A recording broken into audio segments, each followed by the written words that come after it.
Hello friends, I hope आप सभी स्वस्थ होंगे। आज का वीडियो भी आईबीएस से रिलेटेड है। तो आज के वीडियो में मैं आपको कंप्लीट बताऊंगा कि कौन कौन सी दवाइयाँ आपने आईबीएस के दौरान लेनी है। इसके साथ साथ आपने कौन सा डाइट प्लान फॉलो करना है और किन चीज़ों से आपने इस दौरान परहेज करना है। तो जो सबसे पहले सुबह उठ के आपने दवाई लेनी है वो आपको खाली पेट लेनी है बिलवादी चूर्ण। मैं दिखा देता हूँ आपको। बिलवादी चूर्ण बेलपत्र के फल का दूसरी दवाई आपने लेनी है वो है शंखवटी। ये भी आपको आयुर्वेदिक स्टोर से मिल जाएगी। इसमें भी आप बैद्यनाथ या पतंजलि की कोई भी दवाई ले सकते हैं। और जो इसके बाद आपने दवाई लेनी है वो है कुड़जगनबटी। जिनको भी डायरिया की समस्या है वो ये दवाइयाँ ले सकते हैं, बिलवादी चूर्ण, शंखवटी और कुड़जगनबटी। उसके साथ साथ आपको एक और दवाई साथ में लेनी है जो कि है ये कुड़जारिस्ट। ये भी आपको आयुर्वेदिक स्टोर से मिल जाएगी। ये आपने सभी दवाइयाँ लेनी हैं। जो बिलवादी चूर्ण है वो सुबह खाली पेट लेना है और उसके बाद जो दवाइयाँ मैंने बताई आपको, शंखवटी और कुड़जगनबटी और कुड़जारिस्ट, ये आपने जो दवाई लेनी है ये खाना खाने के बाद लेनी है। इसके साथ साथ आपने अपनी दवाइयों में ये भी ऐड करना है बिलाजिल। ये भी बेलपत्र के फल का बना होता है। ये आंतों को मजबूत करने में बहुत आपकी मदद करेगा। बिलाजिल है ये, आपको ये आयुर्वेदिक स्टोर से मिल जाएगा। ये भी आपने खाना खाने के बाद लेना है। तो अब इसमें मैं बात कर लेता हूँ कि आपको ये दवाइयाँ किस तरीके से लेनी है। सबसे पहले सुबह आपने खाली पेट बिलवादी चूर्ण लेना है। इसको एक चम्मच आपने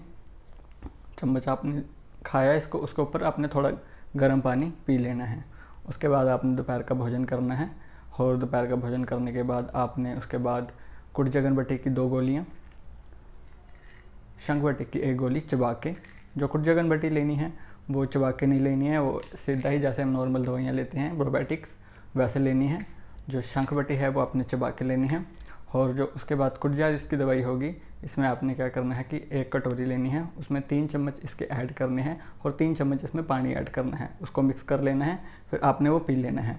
उसके बाद आपको शाम को कोई दवाई नहीं लेनी है। उसके बाद जब आप रात का भोजन करेंगे, रात को भी आपने बिलवादी चूर्ण के जगह बिलवादी चूर्ण नहीं लेना है। उसकी जगह पे आपको रात को फिर वही जो आपने दवाइयाँ दोपहर को रिपीट करी हैं वही दवाइयाँ आपने लेनी है। कुड़जगनबटी, शंखवटी, बिलाजिल और कुड़जारिस्ट, ये सभी आपने दवाइयाँ लेनी हैं। इसके साथ साथ आपको खाने में जो परहेज आपको करना है, इसमें आपको दूध से परहेज करना पड़ेगा। आपको दूध बिल्कुल अवॉइड करना पड़ेगा, दूध, चाय, कॉफ़ी। और इसके साथ साथ व्हीट, कनक की रोटी आपको अवॉइड करनी है। इसकी जगह पे आप क्या ले सकते हो, दूध या चाय की जगह पे आप नींबू पानी ले सकते हो, नारियल पानी ले सकते हो। और सुबह नाश्ते के लिए आप कोई भी फल खा सकते हो, या जैसे कि सेब आप खा सकते हो, अनार खा सकते हो, अमरूद खा सकते हो। लेकिन जिसमें शुगर लेवल बहुत ज़्यादा हाई होता है वो आपने नहीं खाना है, जैसे कि आम हो गया। आम और जिनमें ज़्यादा शुगर होती है वो फल आपने अवॉइड करनी है। उसके बाद आप दोपहर को व्हीट की रोटी की जगह पे या तो राइस ले सकते हो, ब्राउन राइस ले सकते हो, वाइट राइस ले सकते हो, बासमती राइस आते हैं, फ्राइड राइस, कोई भी राइस लीजिए, कोई आपको इसमें दिक्कत नहीं आएगी। और जो आपने व्हीट नहीं लेना है, व्हीट की जगह पे आप या तो मक्की की रोटी लीजिए या ग्लूटेन फ्री आटा आता है, ग्लूटेन फ्री आटे की भी आप रोटी इसमें ले सकते हैं। जब आप ये सभी दवाइयाँ नियमित रूप से लेंगे, बहुत से लोगों का ये सवाल आता है कि कितने दिन में आराम मिलना शुरू हो जाएगा और कब तक उनका आईबीएस ख़त्म हो जाएगा। तो ये आयुर्वेदिक दवाइयाँ हैं, एकदम से असर नहीं करती हैं, धीरे धीरे असर करेंगी। दवाइयों के साथ साथ आपको अपनी डाइट पर भी ध्यान रखना पड़ेगा, जब इन दवाइयों का असर होगा। ये दवाइयों का असर करने में आपको 2 से 3 महीने का वक्त देना पड़ेगा इन दवाइयों को।